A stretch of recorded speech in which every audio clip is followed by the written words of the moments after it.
order. The one thing that I definitely want to mention is start strong, end strong. The most important thing when you're in that 5 minutes with those people is they like you at first and they love you at the end and they want more, right? All the little stuff in between, they know that you're going to be looking down. Start strong, end strong, so that they're hooked from the beginning and they want more at the end. If you've got 10 minutes, certain things that I'm going to implement are a couple of unique choices. And I use the space or the person or some kind of gesture just to add something, just a little bit of something. And it's always a formula that I throw in any audition. It's where's that unique choice? And it's usually going to come to you intuitively the more that you do it, just because that's where the muse lives in your heart now, because you've watered it so much. It's, for me, I look at something, I already know what I'm going to do because it just hits me. It's like somebody who has written songs all their life and they pull out a number one hit out of a hat because they know how to do it. They've been there before and they've watered the muse. So it's kind of all prepped and ready to go already. So a unique choice, something that I know other people have done. I'm going to read it and I'm going to know, well, everybody's going to do it this way. I'm going to do it this way.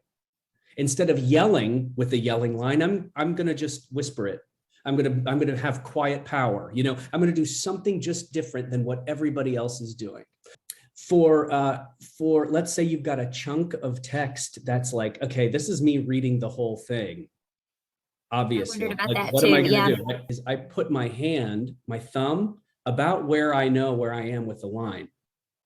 So when I'm like this, first of all, I'm going to be shaking. So what I try to do is minimize the amount of paper that I do have. The rustling, I try to do away with. If it's stapled and then that copy's mine, I take the staple out so that when I'm talking to this person, we're doing the lines and I know that my line is at the bottom, I go right under and I don't have to right? Yes. I'll put in my thumb and my pointer finger kind of where I am to keep things going. As I'm talking to you, I'm going down here so that when I go down, I'm not looking around for the thing, right? The other thing for cold reads is actors get bent out of shape about the other person's lines. And I've seen them kind of like they're doing their lines and they're reading the line that the other person is reading with their eyes. It's like, but why? They're talking. You don't need to know any of their lines. It's right there. And when they stop talking, that your line is going to be next. So when they stop talking, well, blah, blah, blah, blah. Or that they're on their last line. This is what I do. If I know that they're on their last line, I'll watch them. I'll look down.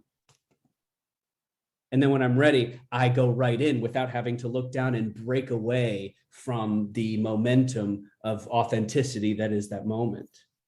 So it's important that you stay a one line ahead of everybody, because the minute that the audience or the casting director, in this case, and the director, producers, creatives, they're ahead of you because they obviously know everything, the tempo goes down, the fuel goes out, and you don't have any real oomph in the scene, if you're constantly trying to figure out where you are.